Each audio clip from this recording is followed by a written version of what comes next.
March is Women's History Month, and we are recognizing the women who've paved the way in our communities and state. Today, I catch up with Carla Stovall Stec, the only woman to serve as Kansas Attorney General. She reflected on her decision to leave politics and what it was like when she started her legal career in Pittsburgh, Kansas. It was hard, frankly, to get hired there. I remember one interview in which we had a great interview, and he said, "Carla, it's been great meeting you, talking to you, but my practice is litigation, and I just don't think I don't think Crawford County juries are ready for women in the courtroom yet." And that was in 1982, not in 1942. So that was pretty hard to swallow. But I opened my own law firm, hung out my own shingle, and had a nice little business, and then ran for county attorney in Crawford County then. How did that motivate you, though, maybe to prove that, you know what, women do belong in the courtroom and doing this type of work? Well, I just had such a passion for prosecution and wearing the white hat, being the good guy. So I wanted to be county attorney. And they always say success is the best revenge, because then I did win every jury trial I had in Crawford County when I was county attorney. So that was kind of nice. I don't even know if the attorney who had interviewed me remembered that he had said that or not, in order to think, oh, well, she did okay. Then, of course, ultimate revenge, you run for public office. You become the Kansas Attorney General. You remain the only woman to be elected as Attorney General for the state of Kansas. What was the attitude you encountered there, and what maybe helped, what maybe were obstacles as you navigated that scene? Well, the most important help was I had the support and endorsement of Bob Steffen, who had been Attorney General in Kansas for 16 years, was so well loved and respected, and had earned a great reputation throughout the state. And so Bob's support was everything. I'm confident I would never have won without his unmitigated support. So that helped. And then I had been a prosecuting attorney in Crawford County. I'd been on the parole board. Governor Hayden had appointed me to that 4 years earlier. And so I kind of had good credentials as to being what they used to call the velvet hammer on the parole board, being tough, even though maybe I had a soft exterior.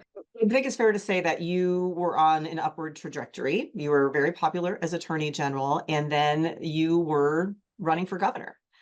Walk me through that decision to step back from elected office, to ultimately not pursue that gubernatorial campaign, and to really step away from a lot of public attention.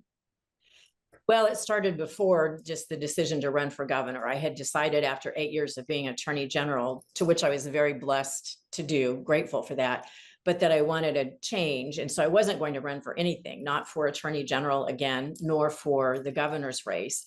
But then September the 11th happened, Melissa, and that just threw all of us, and it shook us to our core across this country that could happen to us. And in my mind, public service became more important then, and that maybe that's what I needed to do, because I was very blessed to have a lot of good support across the state. And so I decided maybe that's what I needed to do.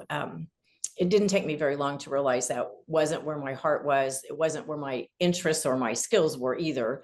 I think I was a good Attorney General, but I don't know that I would have at all been a good governor. And I regret the turmoil my decision threw the Republican Party into, but I did step away because I just came to realize that wasn't where I needed to be or what I needed to be doing.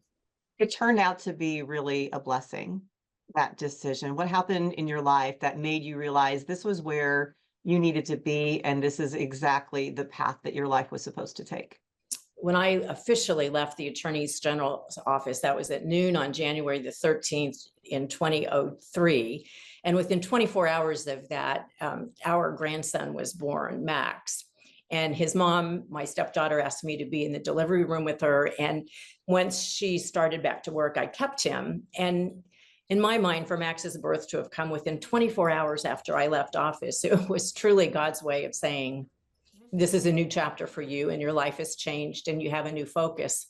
That 19-year-old, or that little boy that was born within 24 hours after I left the office, was 19 years old when we lost him 2.5 years ago. And it puts everything into perspective about what's important and where our focus needs to be, I think. And it allows you to be more compassionate for other people, and to know so many people have so much grief that is behind the scenes and that you might not be aware of.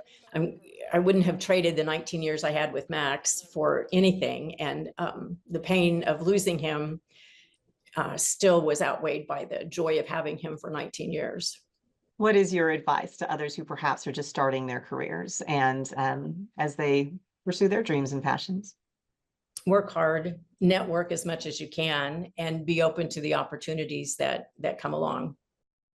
As for her legacy as Kansas AG, Stovall said she is most proud of twice successfully defending the state's sexual predator law before the U.S. Supreme Court, as well as improvements in consumer protection efforts.